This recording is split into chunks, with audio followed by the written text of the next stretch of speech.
நெல்லை மாவட்டம் திசையன்விளை அருகே கரைசுத்துப்புதூர் கிராமத்தைச் சேர்ந்தவர் KPK ஜெயக்குமார் தனசிங். திருநெல்வேலி கிழக்கு மாவட்ட காங்கிரஸ் கட்சி தலைவராக இருந்த அவரை 2 நாட்களுக்கு முன்பாக காணவில்லை என அவரது மகன் கருத்தையா ஜெப்ரின் காவல் நிலையத்தில் புகார் அளித்திருந்தார். இந்நிலையில் ஜெயக்குமார் தனசிங்கின் உடல் அதே கிராமத்தில் உள்ள அவரது தோட்டத்தில் கம்பியால் கால்கள் கட்டப்பட்டு எரிந்த நிலையில் சடலமாக கண்டெடுக்கப்பட்டது. சம்பவ இடத்துக்கு தடயவியல் துறையினரும் புலனாய்வு பிரிவினர் மோப்ப நாய்களுடனும் வந்து விசாரணை நடத்தினர். உடல் கிடந்த இடத்துக்கு சுமார் 5 மீட்டர் தூரத்தில் ஜெயக்குமார் தனசிங்கின் ஆதார் அட்டை, லைசன்ஸ், விசிட்டிங் கார்டு போன்றவற்றை போலீசார் மீட்டனர். ஜெயக்குமார் தனசிங் எப்போதும் தனது கையில் வைத்திருந்த செல்போனை காணவில்லை என கூறிய போலீசார் அதை மோப்ப நாய் உதவியுடன் தேடும் பணியில் ஈடுபட்டனர். உடலை நெல்லை அரசு மருத்துவமனைக்கு பிரேத பரிசோதனைக்காக போலீசார் அனுப்பி வைத்தனர்.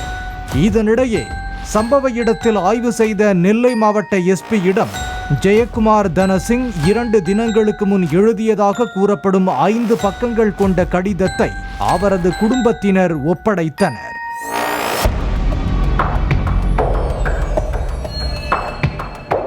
ஜெயக்குமார் தனசிங்கின் லெட்டர் பேடில் நெல்லை மாவட்ட SP-க்கு எழுதப்பட்ட அக்கடிதத்தில் தனக்கு வரவேண்டிய லட்சக்கணக்கான ரூபாய் பணத்தை கேட்டதால் சிலர் தன்னை கொலை செய்து விடுவதாக மிரட்டல் விடுத்து வருவதாக கூறப்பட்டுள்ளது. நாங்குநேரி சட்டமன்ற உறுப்பினர் ரூபி மனோகரன், முன்னாள் தமிழ்நாடு காங்கிரஸ் கமிட்டி தலைவர் KV தங்கபாலு உள்ளிட்டோரின் பெயர்களும் அக்கடிதத்தில் குறிப்பிடப்பட்டிருந்தன.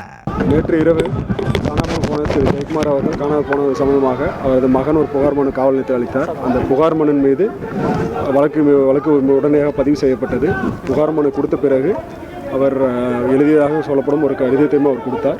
அந்த மாவட்ட காவல் கண்காணிப்பாளருக்கு அட்ரஸ் செய்யப்பட்ட கடிதத்தை கொடுத்தார். அது கொடுத்தவுடன் நேற்று இரவே 3 தனிப்படைகள் இமீடியட்டாக அமைச்சு இமீடியட்டாக புலனாய்வு நடவடிக்கைகள் மேற்கொள்ளப்பட்டது. அவர் கண்டுபிடிக்கும் நடவடிக்கைகள் மேற்கொள்ளப்பட்டது. அதன் தொடர்ச்சியாக இன்று அவருடைய தோட்டத்தில் ஒரு எரிந்த நிலையில் ஒரு உடல் காணப்பட்டது. அது காணாமல் போன திரு ஜெயக்குமாரோட உடல் என்று தெரிய வந்ததன் பேரில் இப்போ மேற்கொண்டு புலனாய்வு நடைபெற்று வருகிறது. ஜெயக்குமார் தனசிங்கின் கடிதம் பற்றி கேட்டபோது தனக்கும் அவருக்கும் நல்ல நட்புறவு இருந்ததாகவும் இருவருக்கும் இடையே பணம் கொடுக்கல் வாங்கல் எதுவும் இருந்ததில்லை என்றும் MLA ரூபி மனோகரன் கூறினார். இதில் எந்த விதமான என்னுடைய இதில் எதுவுமே கிடையாது. நாங்களாம் நெருங்கிய நண்பர்கள். நிச்சயமாக கிடையாது. இல்லவே இல்லை.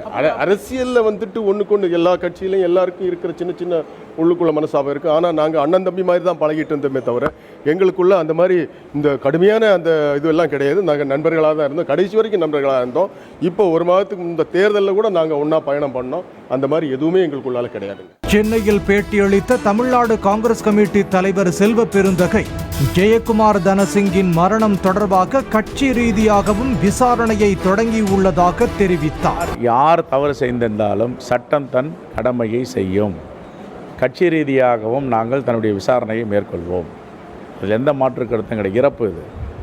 இந்த இறப்பில் எந்த சமாதானமும் கிடையாது. தெளிவான விசாரணை, நேர்மையான விசாரணை, எந்தவித சங்கடங்களும் எங்களை ஆக்க வேண்டாம் என்று நாங்கள் சொல்லி இருக்கிறோம். அந்த அடிப்படையில் நேர்மையாக விசாரணை நடந்து கொண்டிருக்கிறது. கால்கள் கட்டப்பட்டிருந்ததால் ஜெயக்குமார் தனசிங்கை யாராவது கடத்தி சென்று படுகொலை செய்தார்களா அல்லது வேறு எதுவும் காரணமா என தீவிர விசாரணை மேற்கொண்டு வருவதாக போலீசார் தெரிவித்தனர். பாலிமர் செய்திகளுக்காக வள்ளியூர் பாலாஜி, நெல்லை நாகராஜ் மற்றும் ஸ்ரீவைகுண்டம் முத்துவே.